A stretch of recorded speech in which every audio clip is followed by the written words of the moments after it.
I'm teaching you the whole fucking secret of infrared's philosophy right now. Now, my project specifically is about arriving at a new understanding of material objectivity that is not Spinoza's substance. So I agree with the Spinozas in their rejection of Kant, but it's basically a Hegelian project. It's, you know, a lot of people say Haas's secret is Kojève. It's all Kojève. Haas is just Kojève. You know, it's all, everything from infrared is just Kojève. Not really, because I like Kojève,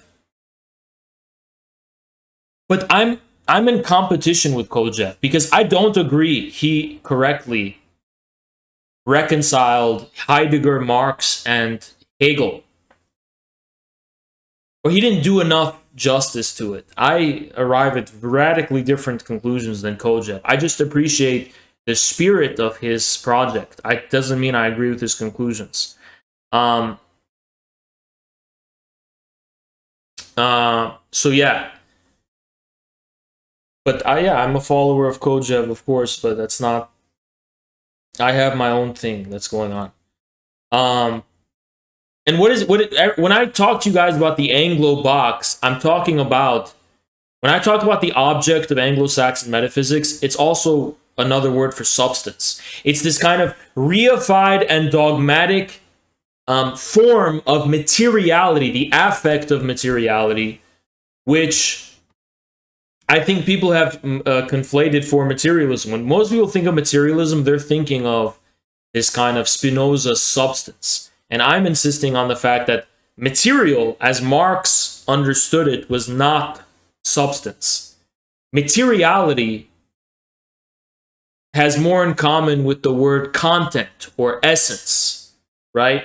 So content and essence. Now, you say, Haas, essence, because in the Western tradition, essence is always already latent with some appearance, right? What is the essence of this water bottle?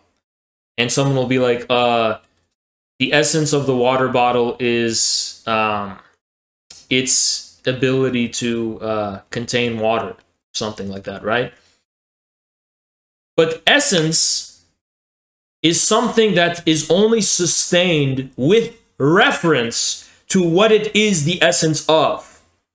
So materiality is something that can only be sustained with reference to what it is materially of, what it is the material, what it is the matter of, I should say, which is some kind of ideal form or structure or whatever you want, or some eidos, whatever you want. So my new objectivity basically means that the material object is only possible if it includes not just subject, but if it includes appearance and so on and so on. That appearance... I'm teaching you the whole fucking secret of infrared's philosophy right now. Appearance is the only way in which we arrive at essence. That's why I'm a fucking streamer and not sitting and just reading books and writing shit. That's why I'm a streamer, guys. That's what separates me from other academics. I'm living my own philosophy. It's literally why we started infrared. With this new notion of new objectivity, appearance is not somehow lesser or worse. Appearance is the sole way in which we can have sense of the essence. So it's almost like saying the idea is the only way in which we can have we can make reference to the material, which means we have to fully exhaust appearance, actually, to arrive at essence. We can't just assume we already arrived at the essence of things and then just dismiss all appearance as a fake spectacle. That's why Guy Debord is my enemy, my theoretical enemy. I want everyone to take a copy of Society of the Spectacle and burn that book. Now, what's the sin of Society of the Spectacle? They assume they have dogmatically arrived at some notion of objective reality that is distorted by spectacle. Spectacle is just spectacle. I know the real reality. I'm here saying, no, you only access reality through the world of so-called spectacle and appearance. That's the only way in which reality is meaningful, even. I mean, reality is the reality of that. Now, the whole secret of my philosophy, I'm giving it to you. Why do people accuse me of being a nationalist? I'm not a nationalist. I'm not a nationalist. They accuse me of being a fascist, a nationalist. It's because I have a same view when it comes to states and nations and civilizations. Marxists, you say, oh, Haas, people say that America's a country and that we live in a democracy, but the truth of the matter is that this is a society of class struggle between the proletariat and the bourgeoisie, and that's the truth. Class warfare is the truth. And I say, yes, but that essential truth only makes sense with reference to the presupposition of a civilization, a state, a country, or a nation. You have to have the premise of form first, before you then try to arrive at the secret of its content. Okay? So I'm against anyone who tries to dogmatically insist upon knowledge of the true content of things at the expense of their form. That to me is the essence of Marxism, actually. I'm giving it all of, it's literally all on the table. You want to know my whole, everything I've ever said that sounds ridiculous is because of what I'm telling you right now. It's because what I'm telling you right now. It's all a attack on any notion of knowledge of the true essence and content of things that tries to cheat its way out of and bypass the form of their appearance. To me, you cannot have knowledge of content without the form. So it's not really about being a patsock as much as it's like a very different way of understanding Marxism. Where, for me, isn't that somewhat basic dialectical materialism? Yes, but in the West, for philosophical reasons, this has been lost. They know this in China. If I tell people in China this shit, they'll be like, duh. You know, but in the West, there's a specific philosophical language that prevents us from understanding this. Okay? And I know that, by the way, because I've talked to Chinese people about this, to Chinese Marxists about this. And they're like, yeah, duh. Right? This is basic Marxism. I said, well, in the West, they're very confused about it. They have Althusser and they have Lukács and Adorno and whatever. Then what's new about new objectivity?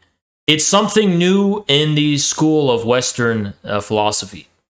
It's explicit in the school of Western philosophy. This issue has not been resolved within Western thinking. We live in the West. You know, I can't just be a Chinese Marxist because I don't live in China. The Chinese Marxists aren't really facing this problem. American ones are. So you'll understand that streaming, then that's why I don't think that based without form, there is no basis for the context. Thank you, Morlock. I would rather say there's no without form, there is no way to know the content. Is more what I would say. Yeah, there's a content, but you just form is literally content's way of telling you what it is, right? It's not that we have a deceptive, illusory spectacle that's obfuscating the real thing. No, this spectacle you see is the real thing crying out to you and trying to make itself known to you. It is, in a sense, attribute of it, right? Does content without form exist? No. No, it doesn't. There's no meaning to the word content that doesn't always already imply form. And that's why I stream. That's why I do the streaming thing. You think, Haas, why do you do this streaming shit if you're such an intellectual? Because I know for a fact when you are writing in your books and you're being a smart academic philosopher, all that dumb shit you're doing, you are just reifying the various forms of phenomenal affects upon your stream of experience from the media and from culture, and you're reifying it. You're not actually engaging with the real forms that determine your consciousness. And that's why it's so, like, I can go to you know what? Academics are cucks. They're going to write papers about Vosh and Hassan. Is that because Vosh and Hassan are smart people worthy of academic engagement? No! It's because Vosh and Hassan are the ones defining reality in a new way. As far as, like, why do you think I talk about Vosh, right? But academics won't engage it on their turf. They'll always talk about Vosh. They'll always talk about these internet celebrities and shit because it lives rent-free in their mind, because that's actually what's affecting their real unconscious understanding of the world. They just reify, like, A equals A, right? Yeah, A will always be A, but you're not engaging with the real forms that determine your consciousness. You're just reifying in a very dogmatic way an indiscriminate form of being, which doesn't actually account for what really is determining your positions and your consciousness. You're just pretending it was always already because of the dead letter. Sensible and intelligible. Thank you, Madeline. It's like A equals A. Yeah, because it's just a dead letter. It doesn't actually account for the real. Yeah, I think that's what it is. The intelligible differences. Like, for example, let me put it this way, right? Let's say I call this is just a container. This is just a container. They're both containers, so they're the same thing. Do I experience them as the same thing? No. I mean, I touch this in a completely different way. It feels different, but I've reified it into form dogmatically such that it is essentially the same thing formally. But that's just a formalist view. It is not actually the same thing because I experience them differently. They affect me differently, right? That's why philosophy and the use of the intellect is downstream from culture. Intellectuals and academic philosophers are downstream from Kim Kardashian.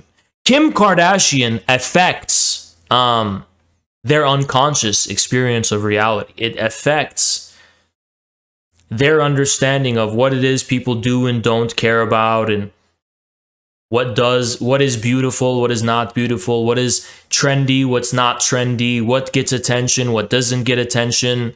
And they take all of that for granted and pretend like they're better than everyone else. I mean, why do you think I started streaming, right?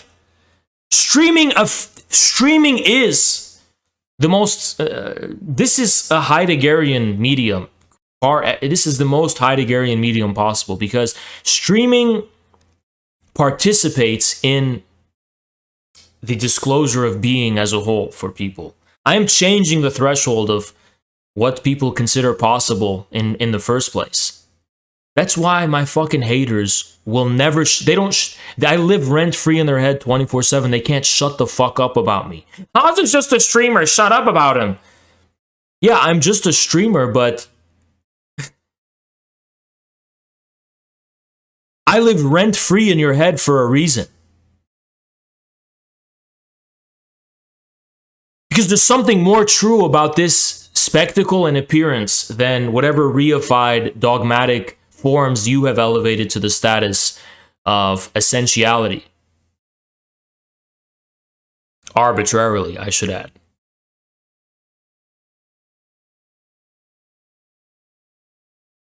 And it's specifically in the form of the attention economy, right?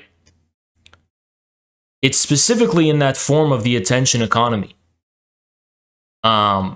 like the ability to amass attention. Well, why do people watch Haas? I'm just thinking he's a dumbass streamer. Well, why do people watch him? You don't know these things. No amount of philosophy is going to give you a priori insight into the attention economy. You have to just, that's what's so beautiful about the attention economy. There's no way of knowing the social hierarchies and social status. There's no way of knowing that a priori. We are thrown into it. I don't fucking know why people give a shit about Johnny Depp and Amber Heard. I can keep bitching about it, or I can actually try and study it and see, okay, maybe there's something here. There's some unconscious reason why people do this. But you are wrong when you get to this point where you just say, I know the true essence, everyone else is wrong. No, we are all thrown into this reality, specifically in the form of what people ascribe importance to and attention to. What they ascribe their attention to. What the majority of people ascribe their attention to. Based. Thank you so much, You are an American. inspiration for myself and many others. You capture the hearts and minds of more than these cowardly leftists. Thank you for what you do. Praying gesture. Thank you so much, American communist. What are the things that live rent-free in people's heads? What are the things that people give attention? Now, social capital is one of the most important facts. If someone's already popular, you're going to come and see why. And there's a certain level in which social capital is the only reason, right? It's just because others are giving it attention. But beyond that, what's the reason? That's what's really fucking, tough to understand. That's why I've been so confused by my history. Like, why did people care about so many of the things I said on Twitter? Why did people care? I mean, that's always what I want to wonder. I've gone viral. Well, because what you said is so stupid. But that's just like, why do you care? Stupid shit is being said all the time. So why do you care?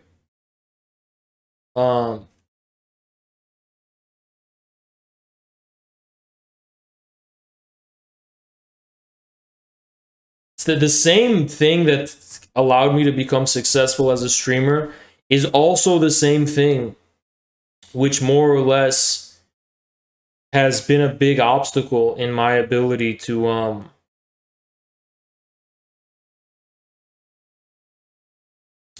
understand a lot of the responses I get. So maybe I just have to update my theory. I have to update my understanding how this whole fucking thing works. I think this is the difference between being a streamer and any other individual. A streamer, if you're an individual and you're just sitting alone, you have your own stream of consciousness that you take for granted, and you're just sitting there staring at the wall and you think, yeah, that's it. If you're a streamer, your stream of experience is all going to be, it's no longer going to be taken for granted. You're no longer going to be like experiencing reality in a neutral way. It's all going to come at you as you know what experience is like, guys? Just telling you as someone who started out not being a streamer, started to be one. It's kind of like riding a roller coaster, It's like it's a constant stream of experience that's somehow it's a stream of experience that's somehow like it's almost like this weird thing where it's like, the Kantian object, the absolute object. It's almost like the absolute object of the intuition is like directly like apparent. You're just like experiencing it somehow. Like you can actually see. I wonder what Adorno would say about streaming. It's fucking crazy. It's crazy. You can directly see the very social and discursive forms that condition the possibility of experience. It's like I'm directly imperiling my sanity by streaming. I'm putting my sanity on the line and literally giving you the benefit of the doubt that everything's going to be fine. You know what I mean? Because if to be sane, you're just like off stream, you're just whatever, doing your own thing. And it takes a crazy person to be able to stream. It takes a crazy fucking person to be able to do this. Because like the real things that condition the possibility of our subjectivity are being put on the line. What conditions the possibility of your subjectivity is some, like, for example, unconscious relationship to the big other, right? Like, what does society think? What do people think of me? You all take these things for granted as a condition for the possibility of your subjectivity. I'm putting that all on the line. You know?